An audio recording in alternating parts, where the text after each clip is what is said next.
Waste another day, eyes on my display. You say we need a change and I feel that you mean it.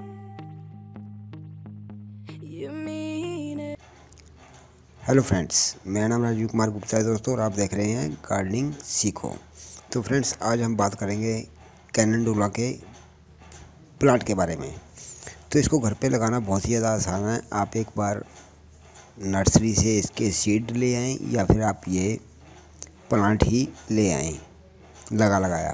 तो उससे आप आगे के लिए एक प्लांट से ही काफ़ी सारे प्लांट जो है अपने घर में हमेशा के लिए आपके पास वो सीड कैसे कलेक्ट होंगे उसके लिए मैंने जो है ऑलरेडी वीडियो अपलोड कर रखा है कि आप कैलेंडुला का एक बार प्लांट लाएं। उसके बाद आप घर में हर साल अपने ही फ्लावरों के प्लांट के साथ इसके सीड्स जो है कलेक्ट कर सकते हैं और आसानी से घर पे ही उगा सकते हैं।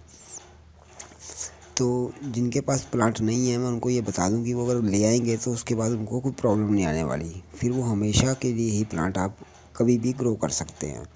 और इसको ग्रो करने का जो मौसम है वो सितंबर का जो मौसम है वो सबसे ज़्यादा बेस्ट है। मगर आप इसको अगर आप अक्टूबर के लास्ट तक भी लगा देंगे तो भी आपका जो है फ्लावरिंग आपको अच्छी मिलेगी। मगर आप अक्टूबर के बाद लगाएंगे तो आपको फ्लावरिंग जो है अच्छी नहीं मिलेगी। तो आपको इसको सितंबर या अक्टूबर के महीने में ही लगाना पड़ेगा। और उसकी पहचान यही है कि जब मौसम में ठंडक आ जाए तभी आप इसको ग्रो कर दें। तो ये आप जो देख रहे हैं ये बालू रेत है सारी की सारी जो इसके अंदर मैं यूज़ कर रहा हूँ। इसके अलावा इसमें और कुछ भी नहीं है।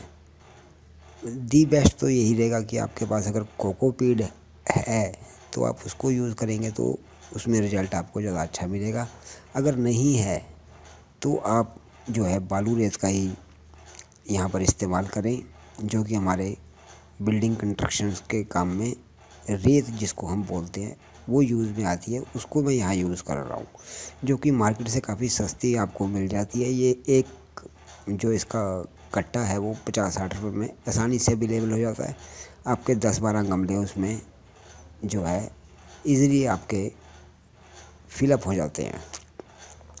बाकी आपकी इच्छा, आप किसी में भी ग्रो कर सकते हैं। मगर कहने का मतलब ये है जो आपकी मिट्टी है, जब भी आप किसी भी सीड को ग्रो करें वो भुरभुरी होनी चाहिए, हल्की होनी चाहिए। क्योंकि जो सीड है इसको ग्रो करने में बाहर आने में मिट्टी से ज़्यादा मशक्क़त नहीं करनी पड़ेगी, ठीक है ना। तो मिट्टी जो है वो सख्त हो जाती है और पकड़ देती है सीड्स को। तो इसी वजह से मिट्टी में अगर आप ना ग्रो करके बालू रेत में या फिर कोकोपीट में इसका यूज़ करेंगे, इसको ग्रो करेंगे तो आपको अच्छा रिजल्ट मिलेगा। तो चलिए अब हम इसका आगे का प्रोसेस देखते हैं, हमें क्या करना है। पहले तो आप इस मिट्टी को है जो फैला लीजिए, अच्छे से हिला लीजिए, थोड़ी और भुरभुरी कर दीजिए, आप हल्की कर दीजिए ऊपर से, क्योंकि आपको भी सीडलिंग करनी है। तो आपका जो ये पॉट का ऊपर का दायरा है वो कम से कम जो है 8 इंच का होना चाहिए। पॉट आप जो है ये मिनिमम इसमें जिसमें लगाएं वो 6 इंच का होना चाहिए। इसकी रिक्वायरमेंट 6 इंच के पॉट की सफिशेंट रहेगी। कम से कम 6 इंच का पॉट अगर आपका होगा तो वो वह उसमें फ्लावरिंग आप अच्छी कर सकते हैं। या आपके पास अगर प्लास्टिक के कोई डिब्बे वेस्ट खाली हैं तो उसमें भी आप 1-1 केजी के जो होते हैं उनमें भी इसको आसानी से ग्रो कर सकते हैं। तो चलिए मैं पैकेट को खोलता हूँ और आपको बताता हूँ कि इसको कैसे ग्रो करना है। इसके लिए आपको जो मैंने है मौसम बताई दिया है कि आप इसको सितंबर से लेकर अक्टूबर के लास्ट तक कभी भी ग्रो कर सकते हैं। अब मैं इसमें से मुझे ये नहीं मालूम कि सीड्स जो हैं इसमें कौन सी हैं, क्योंकि इसमें सीड जैसी ही इसकी लकड़ भी होती है। तो बाकी सीड मैं संभाल के रख लेता हूँ। मैं थोड़े से सीड्स निकाल लेता हूँ। अब मुझे मालूम नहीं है सीड्स कौन से हैं, तो मैं ये सभी इस पर स्प्रिंकल कर देता हूँ। आपने इसी प्रकार से स्प्रिंकल कर देने हैं जैसे कि मैं कर रहा हूँ।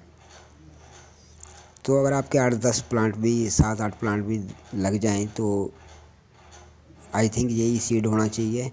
बाकी मुझे इतनी इसकी बारे में नहीं मालूम। तो मैंने सारे ही वो जो था फ्लावर इसके बीच में ही इसको डाल दिया है। अब जो साइड में मैंने मिट्टी इकट्ठी की थी ये रेत, अब मैं इसके ऊपर ये हल्की हल्की डाल देता हूँ, जिससे कि हमारा सीड है थोड़ा थोड़ा मिट्टी के संपर्क में आ जाए। अगर आपका कोई सीड बाहर भी रह जाता है तो कोई दिक्कत नहीं है, बस वो ये है कि मिट्टी के संपर्क में आना चाहिए, इस बात का आप ध्यान रखें। अब आप हल्के हाथ से इसको बिल्कुल समतल कर दें एकदम, और कोई पत्थर वगैरह है तो वह आप इसमें से निकाल दें, इस बात का आप ध्यान रखें। अब आपने इसके अंदर जो वाटरिंग है उसकी बात करते हैं हम। वाटरिंग जो आपने है वो बिल्कुल भी ही थोड़ी देनी है। यहाँ पर देखा ये गया है कि सबसे बड़ी गलती लोग यही करते हैं कि पानी को है भरकर दे देते हैं इसमें, जो कि हमें नहीं करना चाहिए, क्योंकि सीड होता है छोटा, अगर उसके अंदर पानी ज़्यादा रहेगा तो वो है सीड जो है गलना शुरू हो जाएगा और वो आपका लगने से पहले ही बेकार हो जाएगा। इसीलिए आपने सिर्फ पानी जो देना है इसके ऊपर खाली छिड़कना है एकमात्र।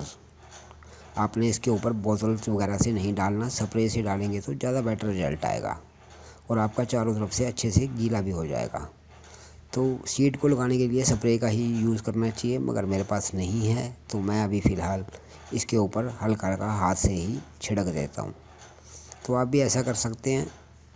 अगर आपके पास नहीं है स्प्रे बोतल तो आप हाथ से हल्का हल्का छिड़क दें, और ध्यान रहे कि आपकी पानी इतना ही डालें कि जितनी आपकी पॉट की ऊपर की 2 इंच तक की मिट्टी है जो वह गीली हो जाए, बाकी नीचे की गीली ना हो तो भी काम आपका चल जाएगा।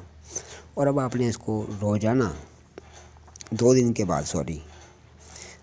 बाद इसके ऊपर पानी का जो है हल्का सा छींटा मारना है, खाली छिड़काव करना है। आपने पानी जो है इसको गमले में अच्छे से नहीं भरना है, पानी का छिड़काव ही करना है, ठीक है ना। इस बात का आप ध्यान रखें। और इसको रखना कहाँ पे है, इसको आप शेडेड एरिया के नीचे रखें जहाँ पर कि धूप इसको बिल्कुल भी ना लगे, ठीक है, क्योंकि सीड हमारा बहुत ज़्यादा छोटा है। तो इसको ग्रो करने के लिए जो है आपको किसी ऐसी जगह पे रखना पड़ेगा जहाँ पर जो है शेडेड एरिया हो, या फिर आप अपने घर की विंडो के पास भी रख सकते हैं जहाँ पर धूप इसको डायरेक्ट ना लगे, छनकर आती हो, या फिर आप किसी प्लांट्स के घने प्लांटों की छाया में इसको रख सकते हैं। तो इससे होगा यही कि आपका जो प्लांट है आपने मगर घर के अंदर नहीं रखना, इस बात का ध्यान रखें, क्योंकि आप जब घर के अंदर इसको ग्रो करेंगे, जैसे ही आप बाहर ले जाएंगे तो वो प्लांट आपका मर जाएगा। अगर वो पहले से ही बाहर होगा तो वो मौसम को झेलने की क्षमता उसमें होगी और वो अच्छे से उसमें जो है पनप पाएगा। अगर आप उसका एटमॉस्फेयर चेंज कर देंगे, अंदर से बाहर इसको शिफ्ट करेंगे, जैसे ही वो मर जाएगा। इसीलिए आप इसको पहले से ही बाहर रखें, घर के अंदर ना रखें, 4 दीवारी के अंदर बाहर रखें, और ऐसी जगह रखें जहाँ शेडेड एरिया हो। चलिए मैं रख देता हूँ और अब आप आगे देखते हैं। तो फ्रेंड्स, ये है आपके सामने 3 दिन के बाद का रिजल्ट। तो आप यहाँ देख सकते हैं कि हमारे अभी फ़िलहाल 1 और 1 ये 2 अभी 2 प्लांट ही इसमें से ग्रो हो रहे हैं, और एक तीसरा मुझे हल्का सा नज़र आ रहा है, शायद आपको ना दिखाई दे कैमरे में। तो मतलब कहने का ये है कि हमारे 2-3 प्लांट इसमें भी हमें ग्रो होते हुए नज़र आ रहे हैं, मगर मुझे कंफर्म नहीं है कि ये वही हैं कैनेंडुला के, क्योंकि ये रेत है, इसमें कुछ प्लांट्स अपने आप भी लग जाते हैं। तो इसीलिए बाकी ये 2 तो मुझे कंफर्म है कि ये जो बड़े दिखाई दे रहे हैं ये कैनेंडुला के ही हैं। तो चलिए हम इसका 3-4 दिन के बाद और इसका रिज़ल्ट आपको दिखाते हैं, क्या रिज़ल्ट निकला। तो फ्रेंड्स, आप देख सकते हैं ये मैंने शेडेड एरिया में ही रखा हुआ है, दीवार के पास। तो फ्रेंड्स, ये रिज़ल्ट है आपके पास 7 दिन का। तो आप देख सकते हैं यहाँ पर जो है हमें 1 2 3 4 5 ये वाला प्लांट मुझे बेकार लग रहा है, हम इसको यहाँ से उखाड़ ही देते हैं क्योंकि ये किसी काम का नहीं है। अब देखते हैं 1 2 3 4 5 और एक ये नीचे आ रहा है 6 प्लांट। ये हमारे पास 6-7 प्लांट इसमें भी शो हो रहे हैं जो कि कैनेंडुला के ही हैं। और ये पत्थर आप ज़रूर हटा दें इसके ऊपर से जो सीड के आसपास हो, वरना सीड जो है आपका उसके नीचे दब के बेकार हो जाएगा। एक प्लांट देखिए आप यहाँ पे भी निकल रहा है, इसके पास बिल्कुल छोटा सा, अगर आप देख पा रहे हो तो बिल्कुल छोटा सा है। तो कहने का मतलब है हमारे काफ़ी प्लांट इसमें लग चुके हैं। अब मैं इनको ट्रांसप्लांट कर देता हूँ एक बॉटल में, वो मैं आपको बॉटल दिखाता हूँ। ये देखिए फ्रेंड्स, अब ये 2 लीटर की बोतल है, आप देख सकते हैं, जो कि मैंने यहाँ इनमें प्लांट ये ग्रो कर दिए हैं। ये 4 मैंने प्लांट लगाए हैं, आप देख सकते हैं। तो ये वाला प्लांट है जो सूख गया है, बाकी इसको मैं शिफ्ट कर दूंगा मेरे पास जिसमें हमने ग्रो किए थे। अभी एक प्लांट उसमें बाकी है, आप ये देख सकते हैं। उम्मीद करता हूँ फ्रेंड्स आपने सीख लिया होगा कि हम इसको किस प्रकार से आसानी से ग्रो कर सकते हैं। अगर उसके बाद भी आपको कोई परेशानी आ रही है तो मेरे कमेंट बॉक्स में आप लिखिए, मैं आपकी परेशानी का है ज़रूर आपको हल बता दूँगा।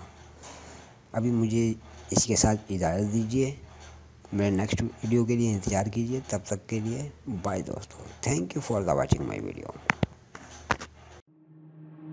Waste another day, eyes on my display. You say we need a change and I feel that you mean it. You mean